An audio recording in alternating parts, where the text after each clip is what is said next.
Good morning. How many of you remember your favorite teacher? I remember a lot of mine, and that's actually why I became a teacher. I really wanted to make a difference in young people's lives and help them grow. So today I'm going to talk a little bit about what I learned from my sixth graders. I'm going to talk about creating culture, collaboration, and those teachable moments. So here are my students, way back when. In middle school, you have multiple classes. So I had about 150 students and give or take 300 parents, and then maybe about 50 colleagues and staff that I would work with. And it's hard to look at this picture and think, these kids can probably legally vote now and I think buy a beer at a bar. I'll start off with creating culture. The first 3 weeks of school, it's all about what are the rules and expectations of your classroom. And my rules were simple. They were Stephen Covey's 7 Habits of Highly Effective People. And life skills, things like perseverance and patience or organization. And what I did was I would put that all over the classroom so that the kids would understand what they were. We talked about the definition of each one, and we used them throughout the year. Whether we were reading a book, we'd always go back to one of the 7 habits or one of the life skills. So when I took over my family business, I knew that creating that culture for our business was really important. And we had a culture. My dad had created a culture. It just wasn't very intentional. And I wanted it to be very intentional. So I gathered my brothers and a few key people at the company, and we came up with our purpose. And that purpose is to nourish our community by celebrating our family food legacy. We nourish our community because, well, we make food. We manufacture great Filipino food, and our customers, we nourish them with the nutrients, the ingredients. But at the same time, we also nourish our community with what we did, our actions. Our core values were to be remarkable, make it the best, and treat everyone like family. And everything we did, just like in my classroom, it was really important for the kids to understand what our classroom culture was. It's important for me to share these intentional things that was the legacy of my family. We had about 100 people when I took over, and we did the same thing. We made posters, we put them up on the walls, and we had awards based on our core values so that everybody really understood how important what we did was. Now, how we show up is really important. And one of the things that I did when I was teaching was I would have all the kids line up outside the classroom door. And as soon as the bell would ring, I would open the door and greet them one by one, shake their hand, and kind of get a gauge of how they were doing. All right, what are they bringing into the classroom today? Maybe something from home, maybe something on the playground. And you just kind of get a sense so that when I got into the classroom, I knew how to adjust. Maybe they need a little bit of help that day. And kids are resilient, right? So they're going through all these different classrooms. There's a different rule in each classroom, but sometimes they don't really know how to be aware of their feelings. But as adults, we should be good at that, right? We've had the experience.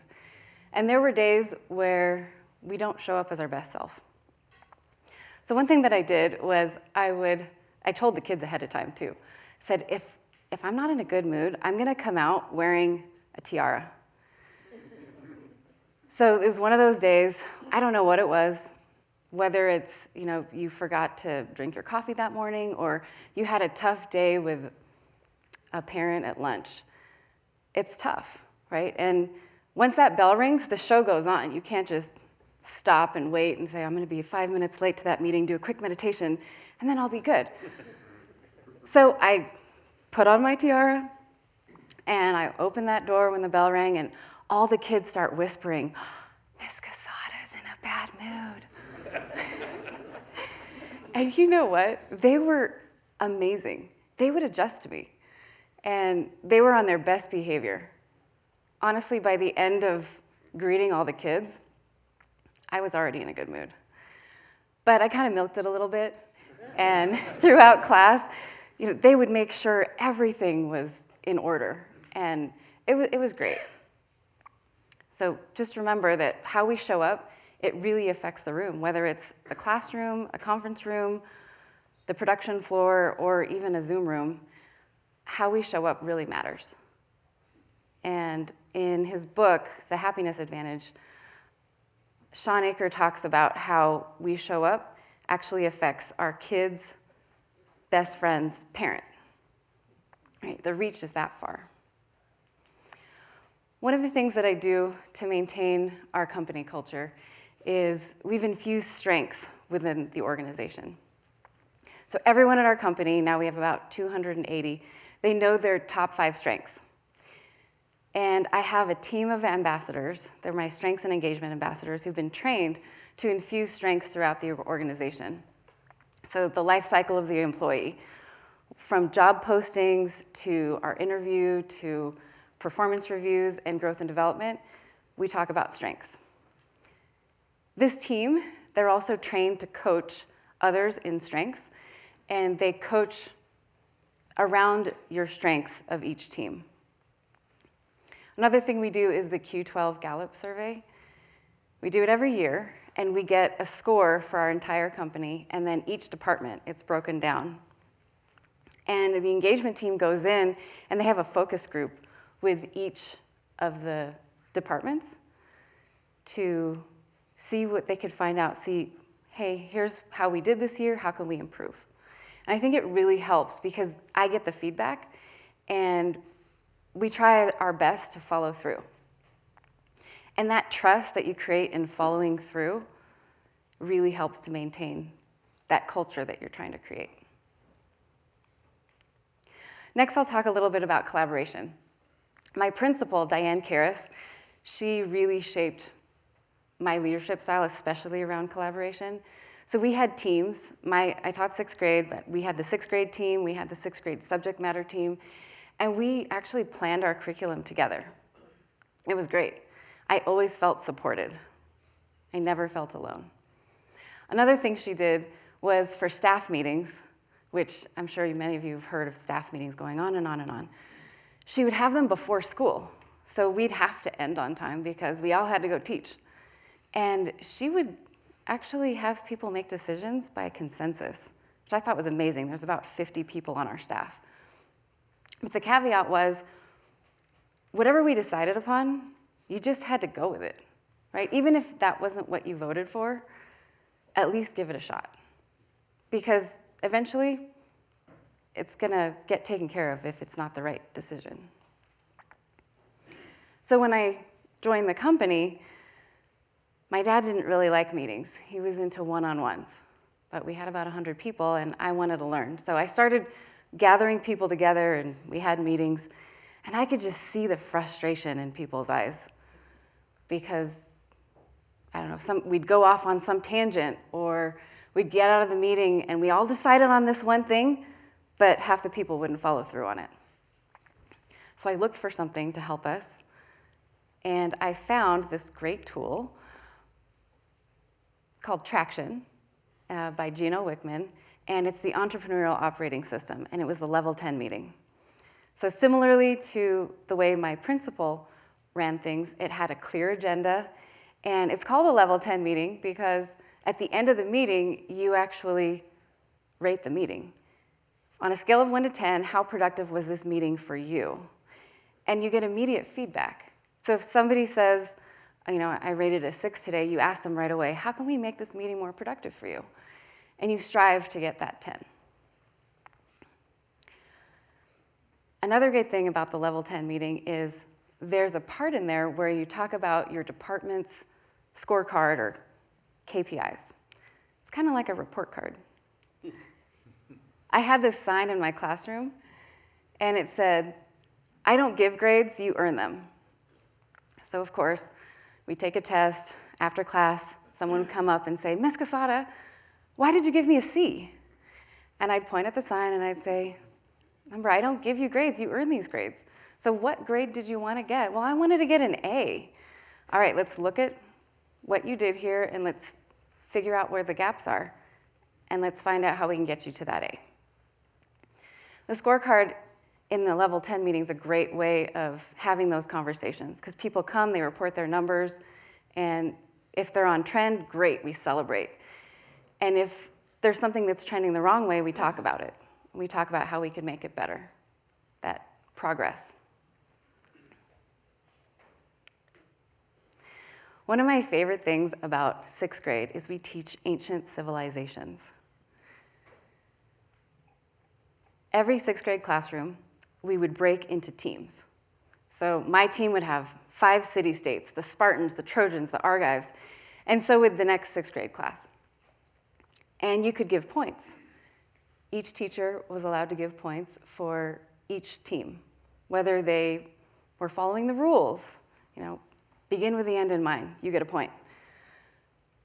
Or you could take away points. Kind of like Hogwarts with the 4 houses. It was very similar. And the whole thing culminated in the 6th grade Olympics. So we take the entire team out, and that's that picture on the right there. And I am overseeing some sort of relay. And of course, all the kids are in it to win it, right? They want to win the relay, and you get points for winning as well. But it wasn't just that. You also got points for exhibiting life skills, for cheering the other teams on. And at the end, we tallied it all up, and there were winners. And last year, I was lucky enough to come to the summit. There was just a few of us. And in those conversations, I took that same concept and created a team incentive plan. And it's worked great because we have a level 10 meeting for all of our departments. And now every individual has a number. They report that. They know how it relates to their department goals, and that all rolls up into our company goals. So it's a little bit of like our ancient Greek civilization unit, but everybody wins in the end. And we just paid out our first team incentive last month, and it really does pay for itself.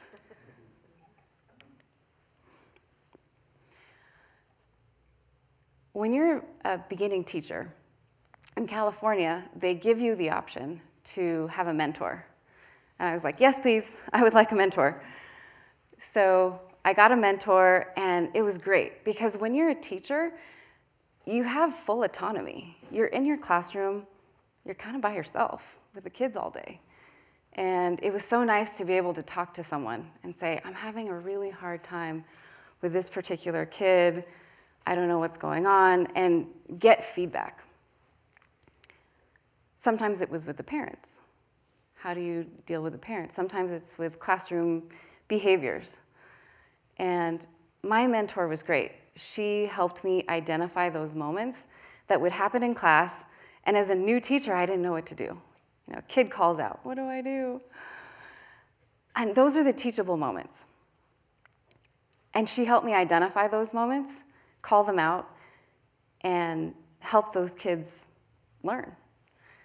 It's kind of like when you're asking somebody questions and then they have that aha moment. It's like that. I'm really proud of that mentorship that I have, and we're still friends. She lives in Australia now. But those mentors really, they make a big impact. So at the company, I knew that I wanted to do something similar. 2 things that I'm really proud of that we created are our lean culture and our education system. This is where you can create more teachable moments. And it helped our leaders at our company in basically finding those moments and helping their teams grow. So when it comes to our lean culture, we started this a few years back, and I brought in a mentor, a coach, a Kaizen coach. I knew that unlike traction, which I self-implemented, I really needed an expert here.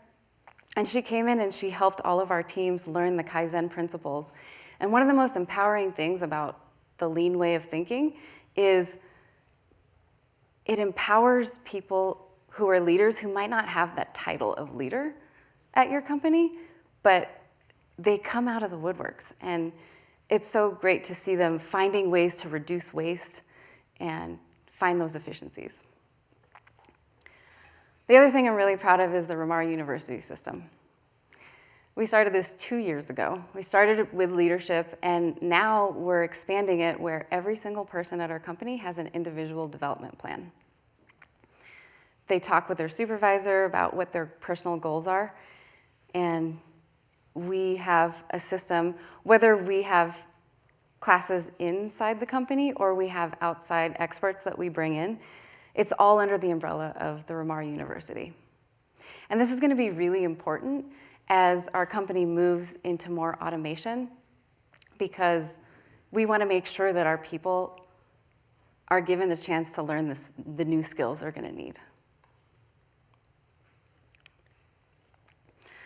Who knew that sixth graders, that I would learn about creating and maintaining culture, about this productive collaboration, and identifying those teachable moments.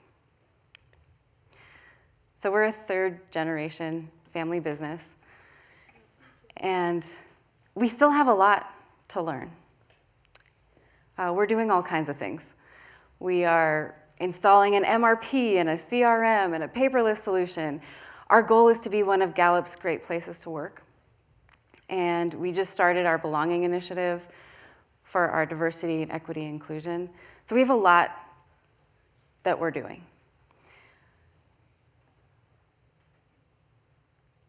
And my goal is that we get to Gen 4, right? I've talked to many of you about how do we do this? It's a challenge. But in all of the things that we do, there's always going to be a challenge. There's going to be new laws and regulations. There's going to be external factors, things like the pandemic that we just dealt with, or we're still dealing with today. And